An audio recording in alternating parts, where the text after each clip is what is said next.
Hi everyone, Coach Teresa here.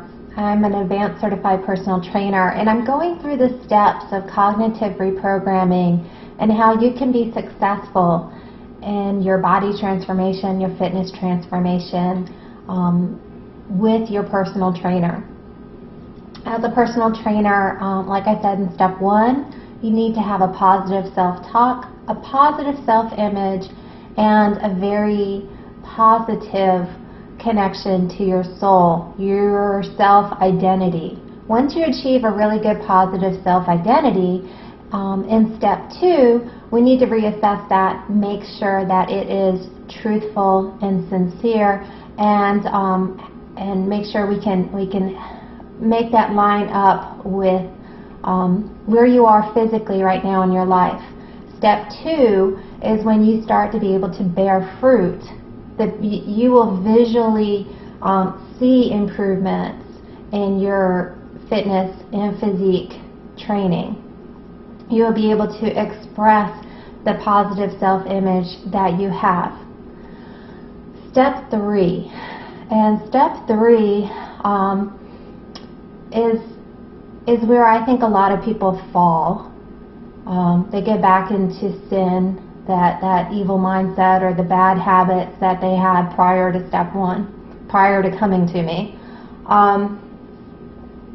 It's very easy once you achieve a physique or fitness goal to get prideful, to build yourself up.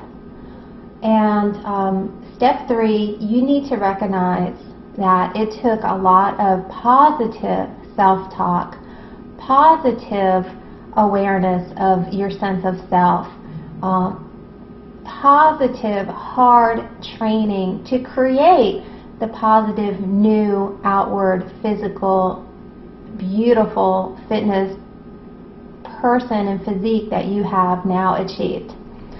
Step 3, you must be able to recognize and stay humble that it took step 1 and 2 to get to where you are. Step 3 is humility. And the best and most perfect way to train and to learn humility is to get tested, to surround yourself with peers, like-minded individuals.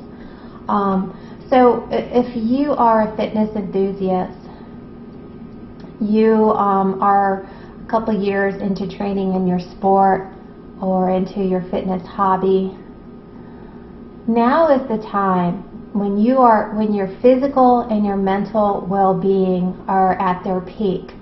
Now you're ready to be positively stressed, tested, to see what is really in you. And what I did in my own physical journey was when I started fitness, I actually was a client and a member at a gym in Virginia Beach, Virginia, that was run by Mr. and Miss Olympia.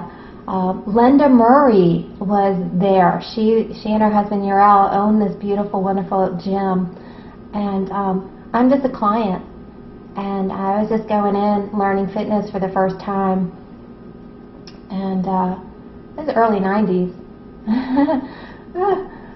And she was so encouraging and such a light, and she piqued my interest. And at the time, I was choreographing for fitness competitors. I had a gymnastics school. I had a private gymnastics school and club. I was teaching dance.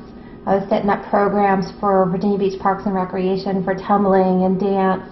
I was in college at the time, extremely busy, very motivated, very positive. And I actually liked being around Linda Murray. I liked being around the people in the gym with her. So I was ready for step 3 to be tested, to test myself, to see, can I hold up with what I know under the stress of peers. So like I said, I started choreographing and helping girls in NPC fitness competitions. I would choreograph for them, and I would be on their team. They would have a nutrition coach They would have a strength coach. They would have a physique coach, a stage coach, a choreographer, and dance and tumbling coach. And I was super happy to be a part of a team of NPC fitness athletes. I had peers that I was surrounding myself with. I was getting feedback. Was I being a good choreographer? Was I being a good tumbling and dance coach to these team members? Yes, the feedback was positive. And if the feedback wasn't that positive, then part of step 3 was truthfully saying to myself and truthfully asking advice from my peers and my mentors, what can I do to improve myself so I can be more of a blessing and even better, not only to myself but to those around me, to be vibrant, to be positive, to exude what I have learned. Part of step 3, it will really help you grow deeper with your understanding of your own self-identity, your own self-worth, what you need to know to grow and improve yourself.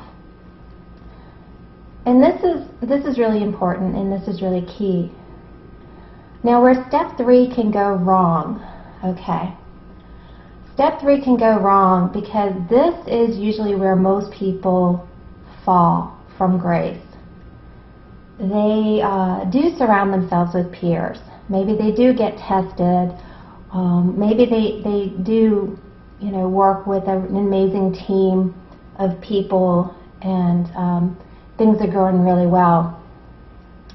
But instead of accepting the fact that they're part of a team, or they're being mentored by other peers, they suddenly get prideful and egotistical and start telling everyone around them that I did all of this. This was me, my doing, 100%. It's all me. And they want to take the credit for everything and everyone and all the success that's occurring around them. They have experienced so much success in their own transformation and so much positivity in their own life that suddenly pure willpower and fantasy comes into play. Step 3 suddenly becomes negative to a person like that.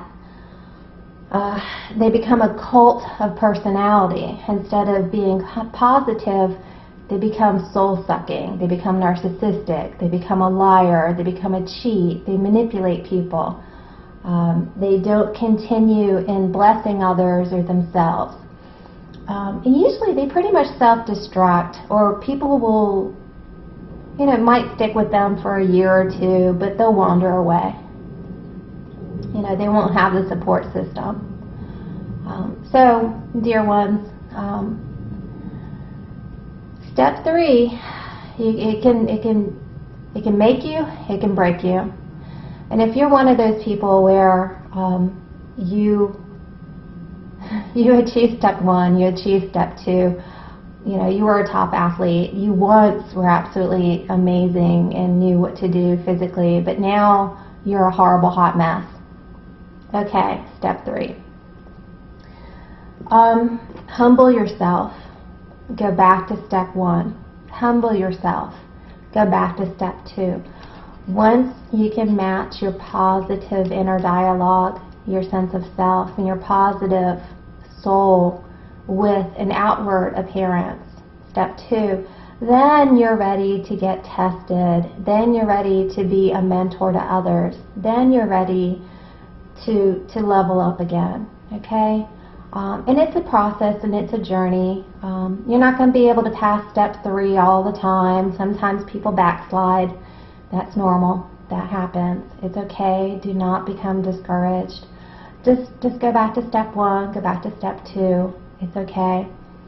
Seek positive, beautiful, life-giving, life-affirming, motivational peers, and be honest with them. Say, look, I've backslidden. I need help. I'm seeking mentorship. I'm seeking advice. Humble yourself. And once you humble yourself, don't you dare try to steal power or label yourself and seek to steal people's clients or their limelight. Don't you dare. A mentorship and advice, keep it private. If you really want to grow, just be completely honest with yourself. I want to share with you an example of step 3, where in step 2 I gave an example of a wushu kung fu athlete I had who, she had positive self-talk. She was truthful to herself and to others. She achieved a level of physicality and grace in her life as well as in her athletic endeavors. And I was really very humbled and happy to have been able to coach this young lady. So much so that later on, a couple years after she graduated from high school, she chose to move to the city that I had relocated my business, and she went to university at this other city, and she reconnected with me, and I saw how positive she was and how healthy she was, and I asked her, well, you did such a good job as an athlete with me. Would you be interested in being an employee and helping me as an instructor run my youth martial art program? She accepted, and the first year I mentored her and taught her how to be a good instructor. The second year I mentored her and taught her how to run and design the children's program at a lower level. And then the third year, because she kept bearing so much wonderful fruit and growing, I actually promoted her to director of my preschool martial art program. That's how much I trusted her. That's how much she grew and bore such positive fruit. Years later, after I closed my business, we still kept in touch. I was just so excited and happy for her. She became a really good friend. But in a matter of 5 years, she stopped communicating with me.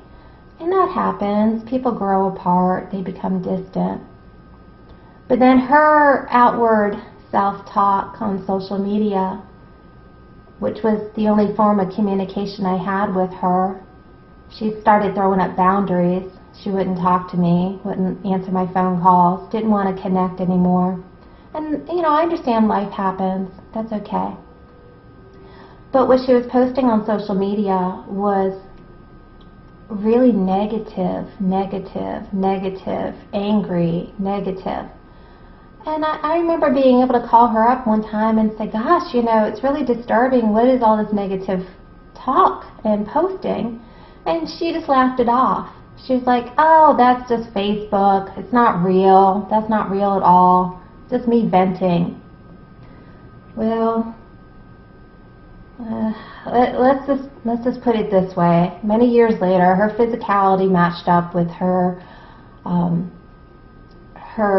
negativity. I wish her the best. I really do. I hope that she can go back to step 1 and step 2 and become positive again and just be happy, just be vibrant and happy.